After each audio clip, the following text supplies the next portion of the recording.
मैं श्री गुरुवे नमः।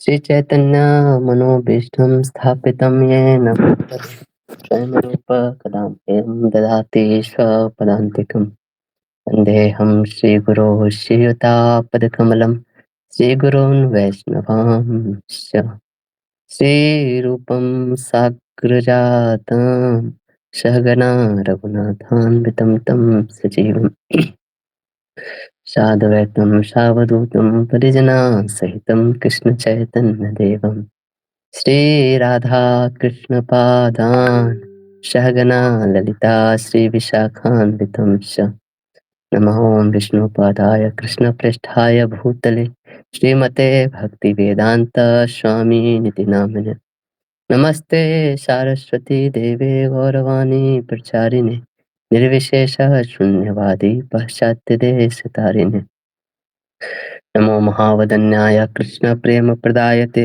कृष्णाय कृष्णचैतन्य नामिने गौरतसे नमः हे कृष्ण करुणा सिन्धु दीनबन्धो जगत्पते गोपेश गोपिका कान्त राधा कान्त नमोस्तुते सप्त काञ्चन गौराङ्गी श्रीराधे वृन्दावनेश्वरि वृषभानुसुते देवी प्रणमामि हरिप्रिये वाञ्छाकल्पतरुभ्यश्च कृपा सिन्धुभ्यैव च पतितानां पावनेभ्यो वैष्णवेभ्यो नमो नमः। जय श्री कृष्ण चैतन्य प्रभु नित्यानंद श्री अद्वैत गदाधर शिवासादि गौर भक्त वृंद हरे कृष्णा कृष्णा कृष्णा हरे हरे हरे राम राम राम हरे हरे। हरे कृष्णा। तो आप सभी का स्वागत है भक्ति रसामृत सिंधु कक्षा में। तो हम लोग रूप गोस्वामी के बारे में सुन रहे थे। तो रूप गोस्वामी वहां से फिर प्रयाग जाते हैं। प्रयाग में चैतन्य महाप्रभु से उनका मिलन होता है और वहां पे चैतन्य महाप्रभु उनको कुछ शिक्षाएं देते हैं, है ना। तो वो जो शिक्षाएं देते हैं उसी शिक्षाओं के पे आधारित उन्होंने ये बुक लिखा है भक्ति रसामृत सिंधु, है ना। तो हम लोग श्लोक बाय श्लोक जाएंगे तो बहुत देर हो जाएगा ना, क्योंकि बहुत लंबा सेक्शन है। तो उसको एक हम लोग डायरेक्ट पढ़ेंगे जो उसका सार रूप में जो चैतन्य महाप्रभु ने जो शिक्षा दी वो क्या है। तो हो सके कुछ चीज आप लोगों को समझ में नहीं आए, कुछ चीज आए, तो उस चीज को डिटेल में हम लोग किताब में पढ़ेंगे जब वो सेक्शन आएगा। तो अभी सिर्फ ये देख रहे हैं कि चैतन्य महाप्रभु ने उनको क्या बताया, उसका सिर्फ सार रूप देख रहे हैं, उसी पर आधारित वो बुक लिखेंगे। तो मैंने कल आप लोग को एक डॉक्यूमेंट शेयर किया था, तो उस पे वही हम लोग पढ़ेंगे। तो मैं वो स्क्रीन पे भी शेयर कर देता हूँ, तो एक एक करके आप लोग सभी उसको पढ़िए। आप चाहे तो अगर इधर ठीक से दिखाई नहीं दे तो आप अपने मोबाइल में भी स्क्रीन खोल के पढ़ सकते हैं इसको।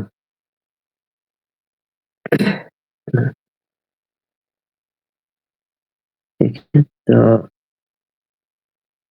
एक एक पेज एक एक डिवोटी ऐसे करके आप लोग पढ़िए, है ना, ऐसे। तो हाँ, सबसे पहले प्रगति माता जी स्टार्ट करेगी। हरे कृष्णा।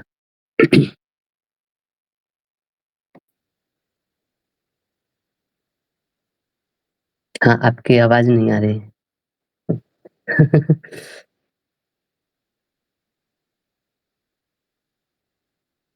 नहीं,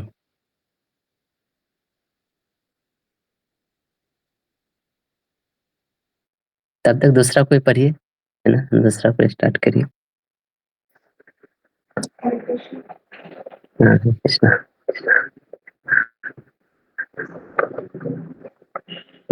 प्रगति माता जी इन द भाव ऑफ अच्युता माता जी।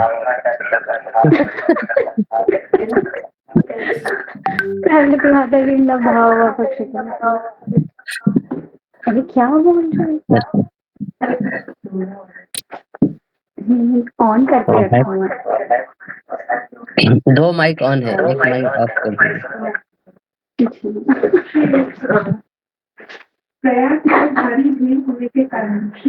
नहीं, आवाज बहुत धीरे आ रहा है आपका, थोड़ा एकदम बोल्ड होना चाहिए, क्लियर होना चाहिए। और आवाज बोल रहा, थोड़ा जोर से बोलो, उसका स्पीकर का उसका वॉल्यूम बढ़ाओ और थोड़ा जोर से बोलो। अरे ब्लूटूथ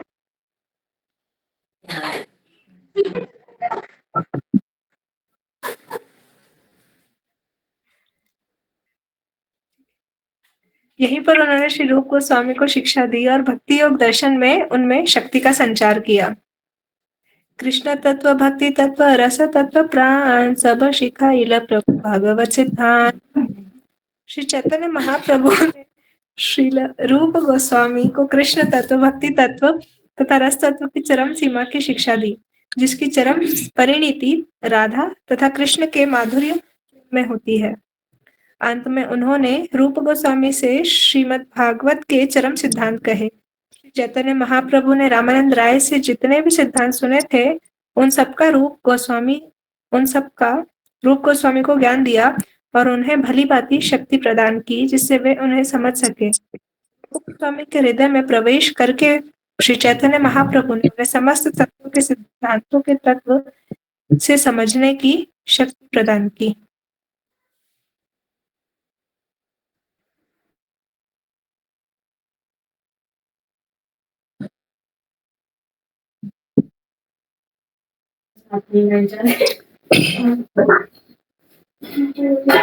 महाप्रभु ने उन्हें अनुभवी भक्त बना दिया, जिनके प्रभु जी एक सेकंड, मुझे स्क्रीन ठीक से नहीं दिख रहा है, इसलिए मैं अपना इसमें ओपन कर।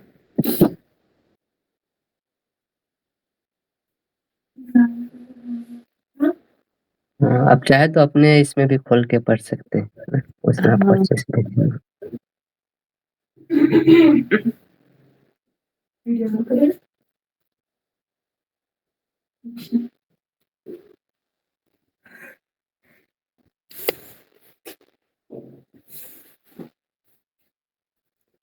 महाप्रभु ने उन्हें अनुभवी भक्त बना दिया, जिनके निर्णय गुरु शिष्य परंपरा के निर्णयों से अनुरूप थे।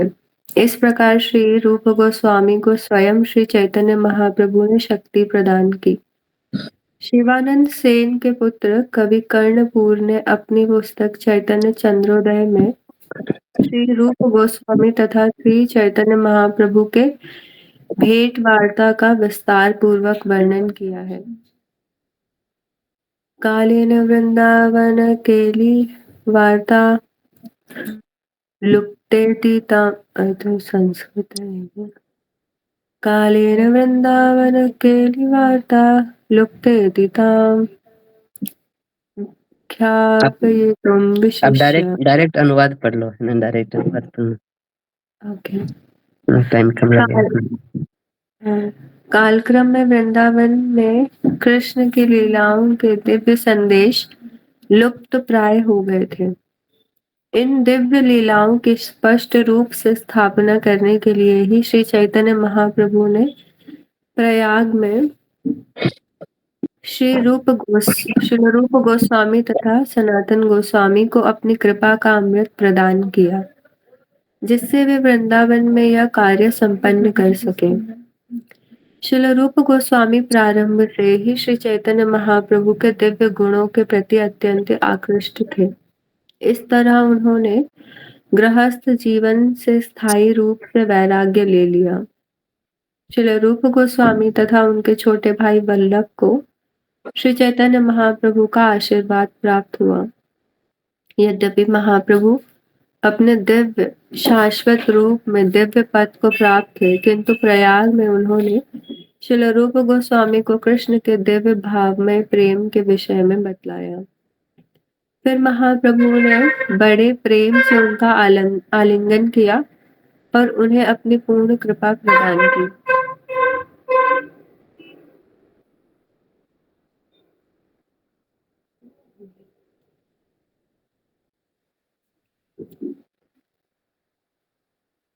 श्रील स्वरूप दामोदर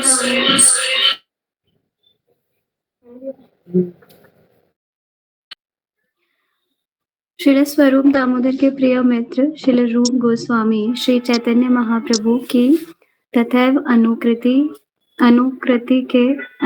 थे और वे महाप्रभु को अत्यंत प्रिय थे। श्री चैतन्य महाप्रभु के प्रेम की साक्षात मूर्ति होने के कारण रूप गोस्वामी स्वाभाविक रूप से अत्यंत सुंदर थे। उन्होंने महाप्रभु द्वारा स्थापित सिद्धांतों का सावधानी पूर्वक पालन किया और वे भगवान श्री कृष्ण की लीलाओं की सही व्याख्या करने के लिए उपयुक्त व्यक्ति थे।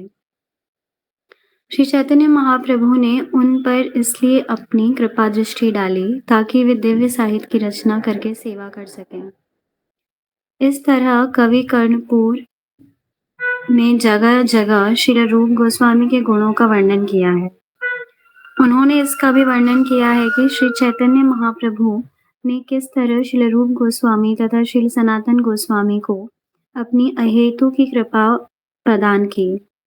श्री रूप गोस्वामी तथा सनातन गोस्वामी श्री चैतन्य महाप्रभु के बड़े बड़े भक्तों के प्रेम तथा सम्मान के पात्र थे। पूरा पेज। अच्छा, श्री चैतन्य महाप्रभु प्रयाग में 10 दिन रहे और उन्होंने रूप गोस्वामी को आवश्यक शक्ति प्रदान करते हुए शिक्षा दी। श्री चैतन्य महाप्रभु ने कहा, हे प्रिय रूप, कृपया मेरी बात सुनो। भक्ति का पूरी तरह वर्णन कर पाना संभव नहीं है, अतएव मैं तुम्हें भक्ति के लक्षणों का सारांश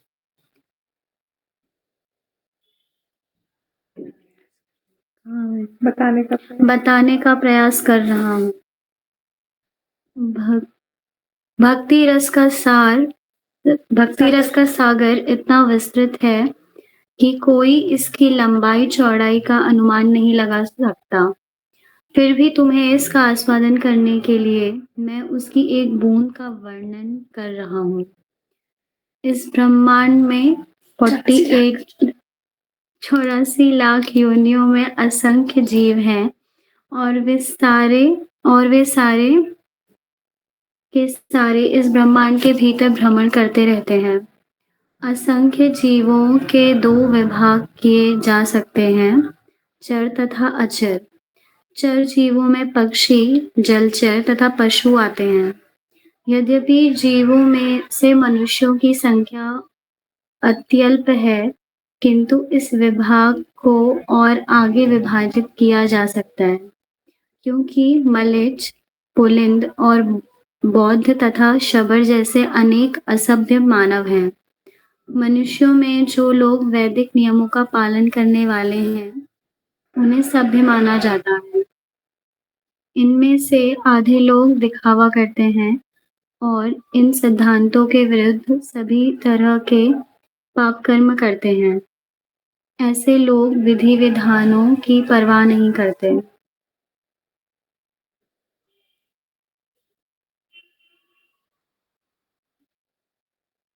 अब मेरी आवाज आएगी, शिवानी देखना। माता जी,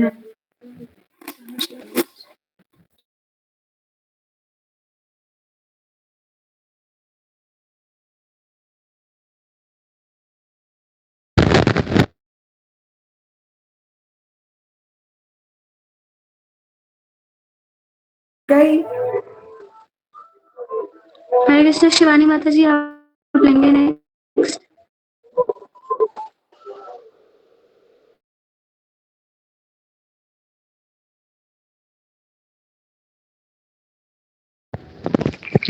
हरे कृष्णा। वैदिक ज्ञान के अनुयायियों में से अधिकांश सकाम कर्म की विधि का अनुसरण करते हैं और अच्छे तथा बुरे कर्म में अंतर करते हैं। ऐसे अनेक निष्ठावान सकाम कर्मियों में से ऐसा कोई एक हो सकता है जो वास्तव में ज्ञानी हो। ऐसे लाखों ज्ञानियों में से कोई एक वास्तव में मुक्त होता है और ऐसे लाखों मुक्त लोगों में से कृष्ण का शुद्ध भक्त ढूंढ पाना अत्यंत दुर्लभ है।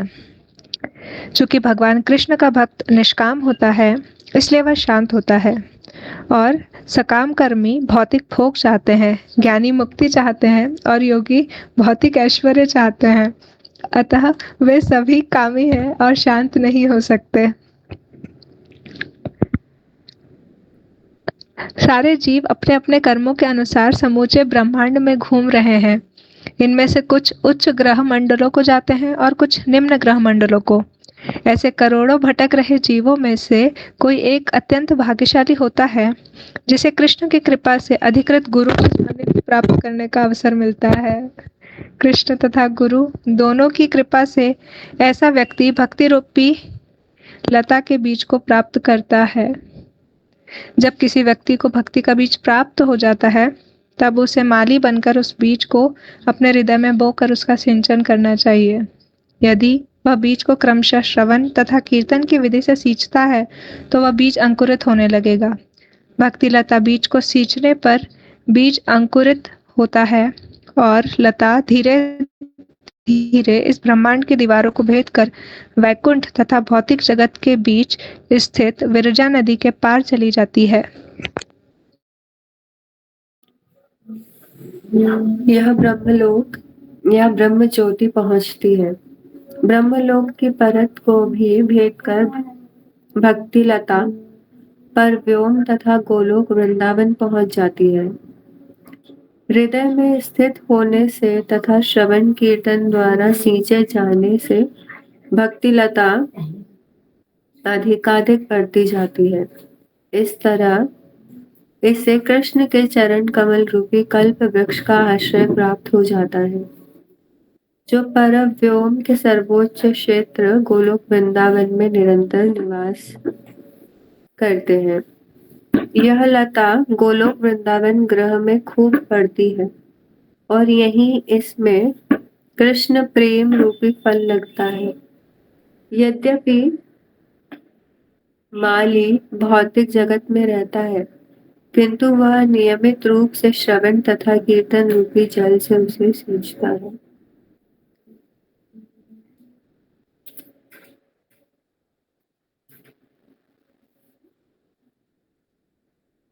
प्रभु जी, इसमें क्वेश्चन है मुझे, पर मैं पढ़ लेती हूँ पेज पर।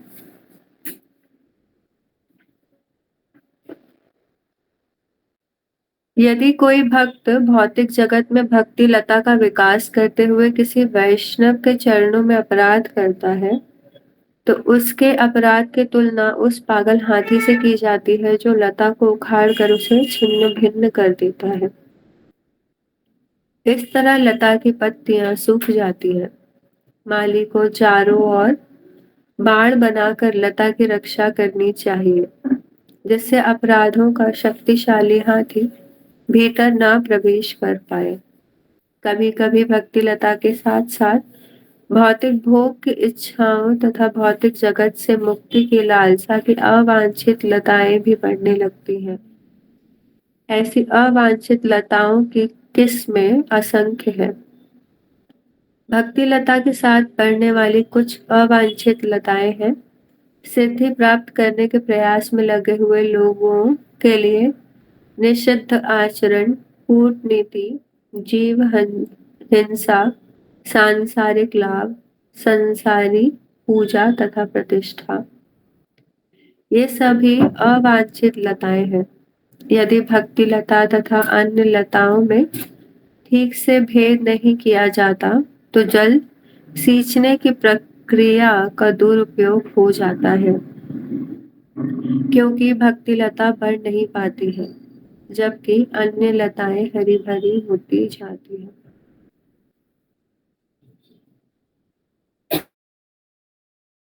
प्रभु जी, मुझे इसमें एक क्वेश्चन था कि ऊपर वाले पैराग्राफ में दिया हुआ है कि यह लता गोलोक वृंदावन ग्रह में खूब बढ़ती है और यहीं इसमें कृष्ण प्रेम रूपी फल लगता है।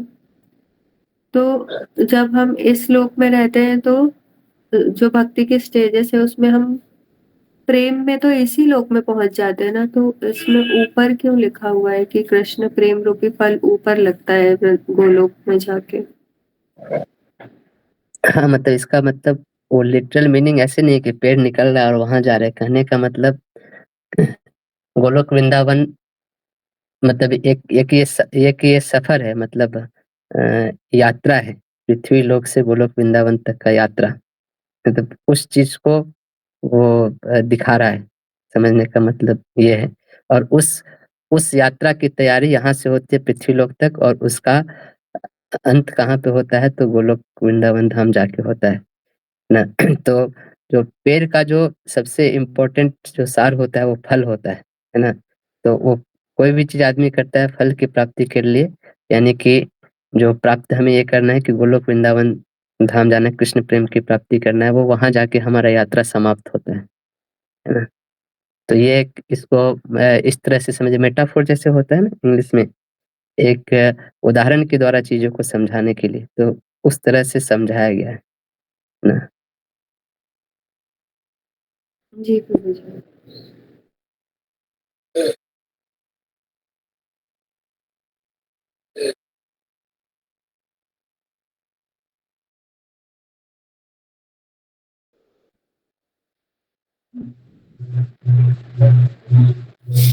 जैसे ही कोई बुद्धिमान भक्त मूल लता के पास अवांछित लता को बढ़ते देखे, उस लता को उसे तुरंत काट देना चाहिए। तब भक्ति लता रूपी वास्तविक लता ठीक से बढ़ती है और वह भगवत धाम लौटकर कृष्ण के चरण कमलों में आश्रय पाती है। जब भक्ति का फल पककर नीचे गिर जाता है, तब माली उस फल को चखता है।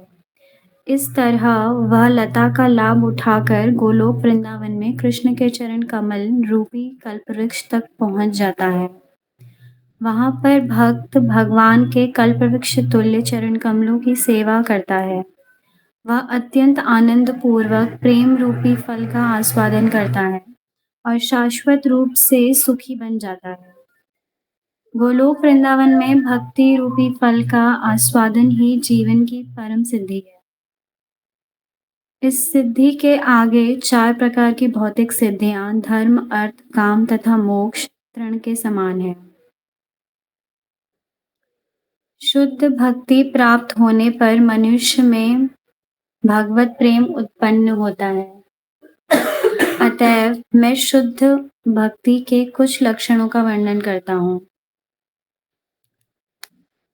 जब प्रथम श्रेणी की भक्ति विकसित होती है, तब मनुष्य को समस्त भौतिक इच्छाओं, अद्वैत दर्शन से प्राप्त ज्ञान तथा सकाम कर्म से रहित हो जाना चाहिए।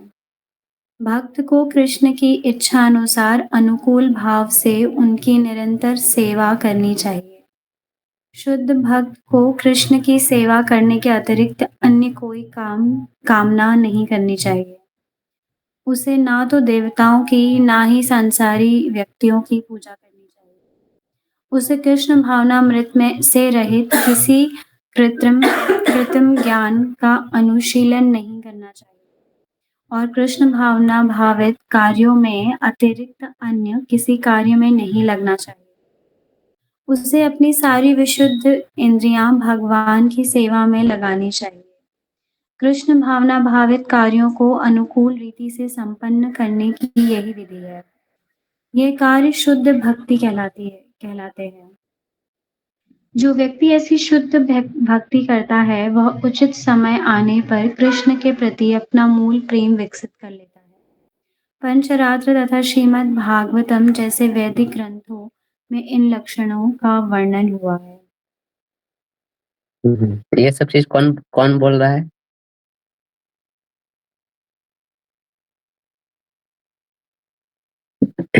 ये सारे चीज़ चैतन्य महाप्रभु स्वयं बोल रहे हैं रूप गोस्वामी को, है ना? तो चैतन्य महाप्रभु कृष्ण ही है और वही बता रहे हैं, भगवान स्वयं बता रहे हैं ना कि कैसे उनको पाया जा सकता है, कैसे भक्ति करना चाहिए ना? जैसे भगवत गीता हम लोगों ने पढ़ा, वो भी कौन बोल रहे हैं? भगवान श्री कृष्ण स्वयं बोले, है ना? वहाँ पे उन्होंने बहुत सारी चीज़ें बताई, है ना? कैसे वैदिक धर्म का पालन करना चाहिए और उसमें जो कंक्लूजन दिया वो कि सर्वधर्मान् परित्यज्य मामेकं शरणं व्रज। मेरी शरण ग्रहण करना ये सबसे बड़ा धर्म है ना? सारे धर्मों का हम जो पालन कर रहे हैं, उसका जो सबसे टॉप वाला जो सिद्धांत है वो है कि भगवान कृष्ण की शरण ग्रहण करना। और फिर वही कृष्ण अब जब इस अवतार में आए हैं, तो अब ये बता रहे हैं कि भगवान कृष्ण का शरण ग्रहण करके कैसे भक्ति किया जाए ना? तो इसी चीज़ को भगवान भी बोल रहे हैं कि मैं इसको पूर्ण रूप से, भक्ति इतना अथाह सागर है कि इसको पूर्ण रूप से एक्सप्लेन कर पाना बहुत मुश्किल कार्य है, तो मैं सिर्फ उसका एक बूंद ऐसे बता रहा हूँ ऐसे करके। तो थोड़ा-थोड़ा करके ऐसे वो बता रहे हैं और इन्हीं सारी शिक्षाओं के आधार पे भक्ति रसामृत सिंधु ग्रंथ लिखेंगे आगे करके। ना ठीक है, आगे पढ़िए।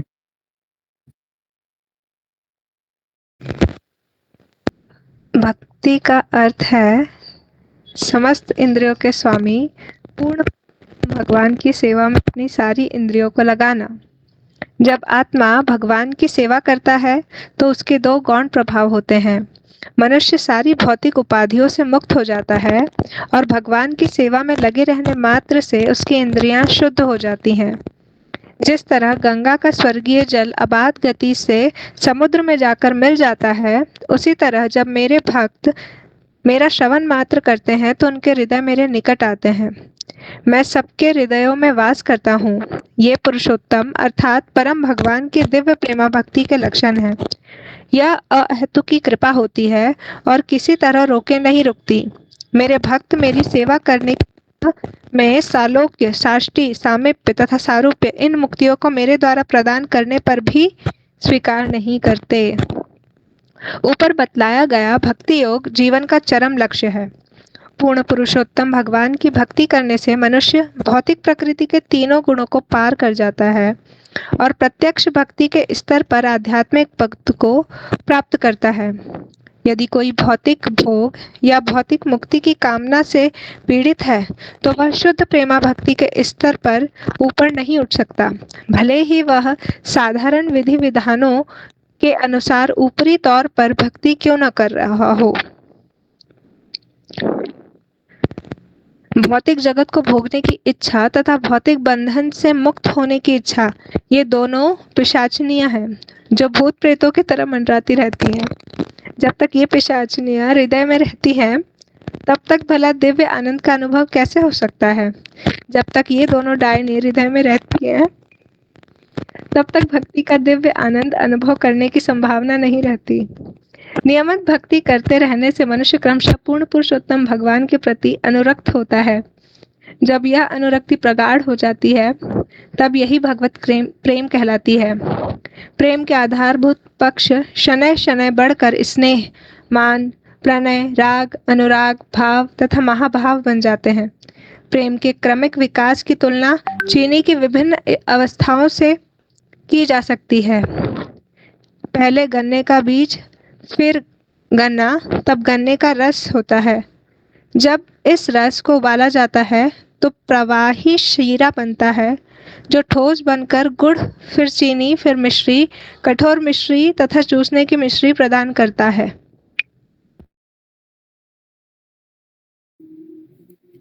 ये सारी अवस्थाएं मिलकर स्थायी भाव अर्थात भक्ति में सतत भगवत प्रेम कहलाती है।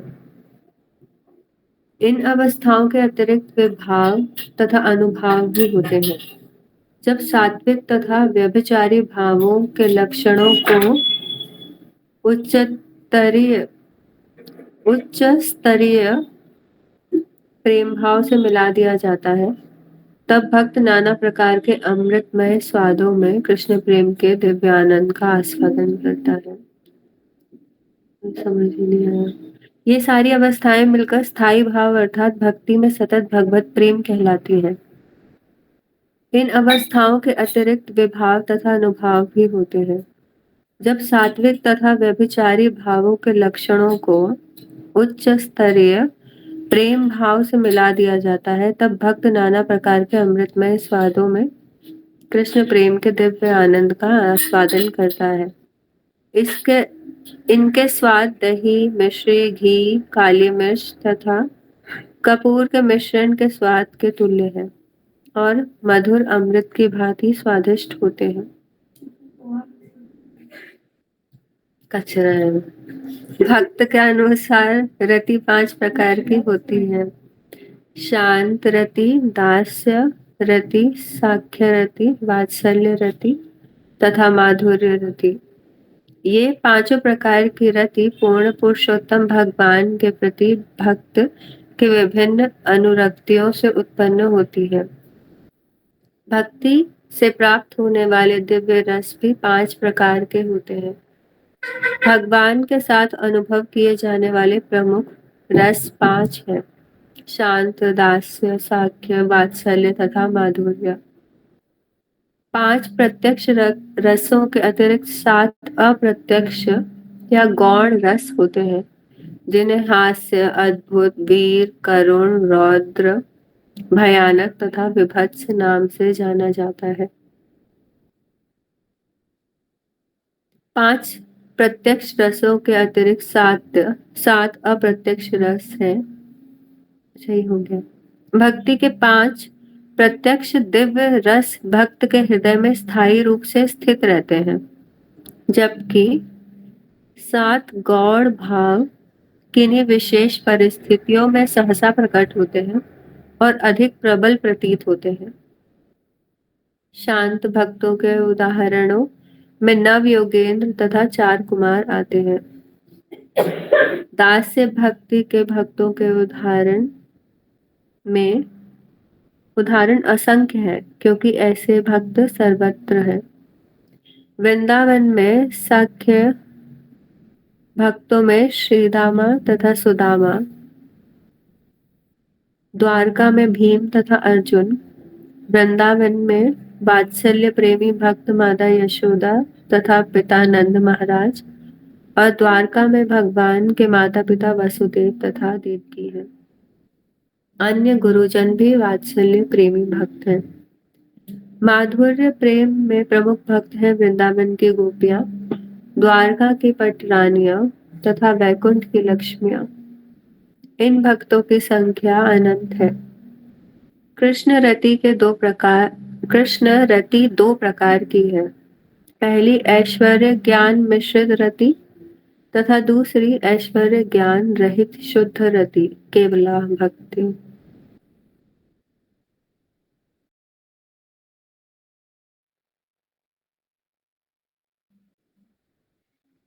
ऐश्वर्य ज्ञान विहीन शुद्ध रति गोलोक वृंदावन में पाई जाती है। ऐश्वर्य तथा ज्ञान से युक्त रति मथुरा तथा द्वारका, इन 2 पुरियों तथा वैकुंठ में पाई जाती हैं। ऐश्वर्य प्रधान होने पर भगवत प्रेम कुछ संकुचित हो जाता है, किंतु केवला भक्ति में भक्त कृष्ण की असीम शक्ति को देखते हुए भी अपने आप को उनके समान मानता है। शांत तथा दास्य रस के स्तर पर भी कभी कभी भगवान का ऐश्वर्य प्रमुख होता है, किंतु वात्सल्य, साख्य तथा माधुर्य रसों में ऐश्वर्य संकुचित हो जाता है। जब कोई कृष्ण के चरण कमलों में पूर्ण रूपेण लगा रहता है, तब उसे क्षमता अवस्था प्राप्त होती है।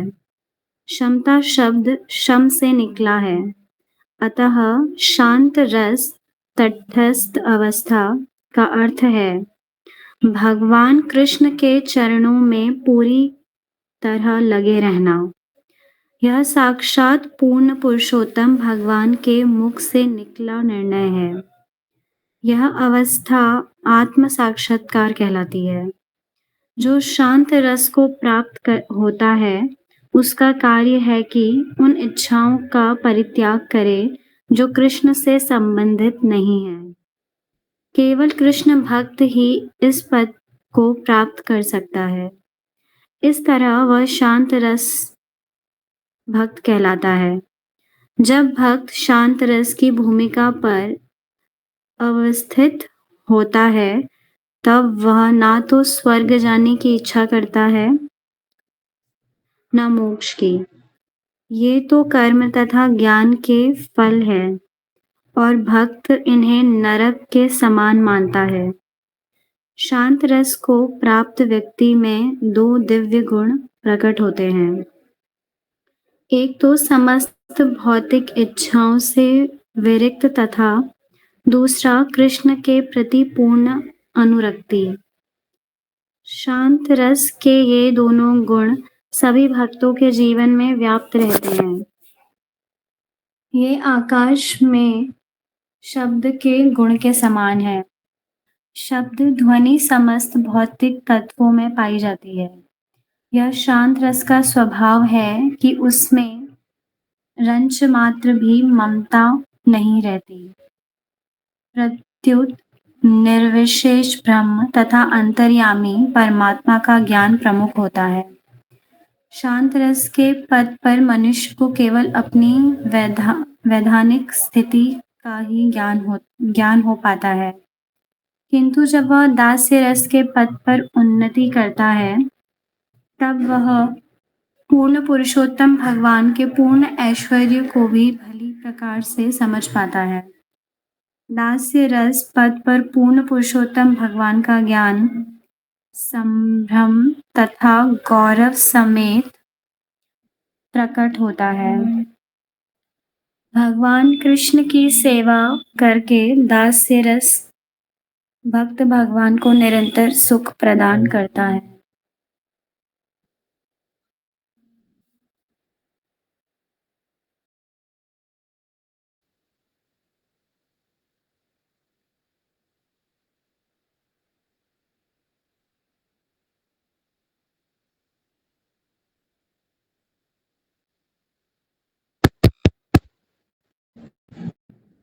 हरे कृष्ण।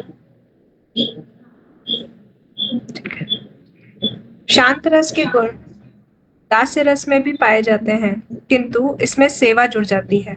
इस तरह दास्य रस पद में शांत रस तथा दास्य रस दोनों के ही गुण रहते हैं। सख्य रस पद में शांत रस के गुण तथा दास्य रस की सेवा दोनों ही विद्यमान रहते हैं। सख्य पद पर दास्य रस के गुणों के साथ आदर युक्त भय के स्थान पर सख्य का विश्वास मिला रहता है। सख्य रस पद पर कभी भक्त भगवान की सेवा करता है तो कभी बदले में कृष्ण से अपनी सेवा करवाता है।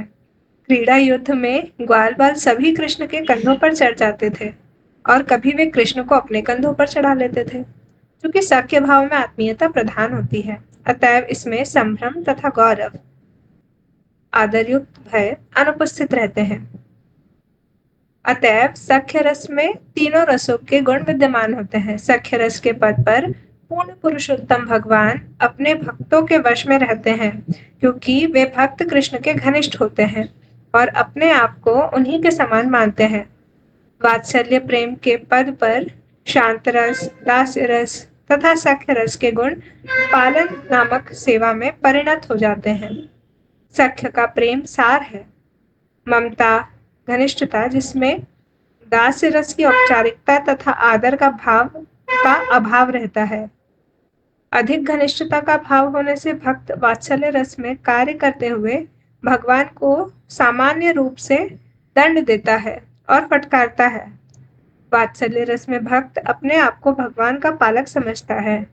इस तरह भगवान पालन के पात्र रहते हैं, जैसा कि पुत्र होता है। अतएव यह रस शांत, दास्य, सख्य तथा वात्सल्य रस के चारों गुणों से ओतप्रोत रहता है।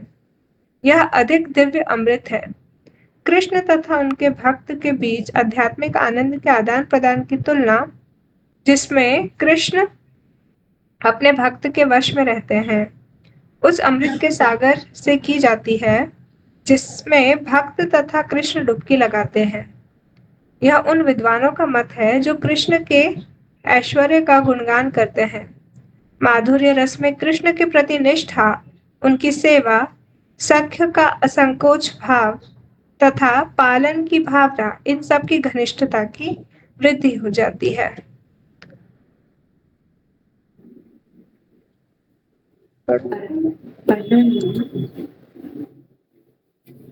माधुर्य रस में भक्त भगवान की सेवा में अपना शरीर अर्पित कर देता है। अतः इस रस में पांचों रसों के दिव्य गुण उपस्थित रहते हैं। आकाश आदि भौतिक तत्वों में सारे गुण एक के बाद एक विकसित होते जाते हैं। क्रमिक विकास द्वारा सर्वप्रथम एक गुण उत्पन्न होता है, फिर दो भौतिक गुण, तब 3 और 4 गुण विकसित होते हैं और अंत में पृथ्वी में पांचों गुण पाए जाते हैं। इसी तरह माधुर्य रस में भक्तों के सारे भाव घुल मिल जाते हैं। इसका गाढ़ स्वाद निश्चित रूप से अद्भुत होता है। तब श्री चैतन्य महाप्रभु ने यह कहकर समाप्त किया, मैंने भक्ति रसों का सामान्य सर्वेक्षण ही प्रस्तुत किया है। इस किस तरह समंजित किया जाए तथा विस्तारित किया जाए, इसके विषय में आप विचार कर सकते हैं। जब कोई निरंतर कृष्ण का चिंतन करता है तब उसका प्रेम हृदय के भीतर प्रकट होता है। अनजान होते हुए भी कृष्ण की कृपा से मनुष्य दिव्य प्रेम के सागर में बहुत दूर वाले तट तक पहुंच सकता है। यह कहकर श्री चैतन्य महाप्रभु ने श्रील रूप गोस्वामी का आलिंगन किया। तब महाप्रभु ने बनारस शहर जाने का निश्चय किया। अगले दिन प्रातः काल जब श्री चैतन्य महाप्रभु निद्रा से जागे और वाराणसी बनारस के लिए प्रस्थान करने वाले थे, तब श्रील रूप गोस्वामी ने महाप्रभु के चरण कमलों में यह निवेदन किया, यदि आप मुझे आज्ञा दें तो मैं भी आपके साथ चलूं। विरह की तरंगों को सहन कर पाना मेरे लिए संभव नहीं है।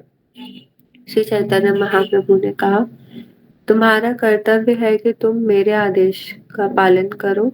तुम वृंदावन के निकट आ चुके हो, अब तुम वहीं जाओ। बाद में तुम वृंदावन से बंगाल गौड़ देश होते हुए जगन्नाथपुरी जा सकते हो। वहां तुम पुनः मुझसे मिलोगे। रूप गोस्वामी का आलिंगन करने के उपरांत श्री चैतन्य महाप्रभु एक नाव में सवार हो गए। रूप गोस्वामी मूर्छित होकर उसी स्थान पर गिर पड़े। एक दक्षिणात्य ब्राह्मण रूप गोस्वामी को अपने घर ले गया। तत्पश्चात दोनों भाइयों श्रील रूप और अनुपम ने वृंदावन के लिए प्रस्थान किया।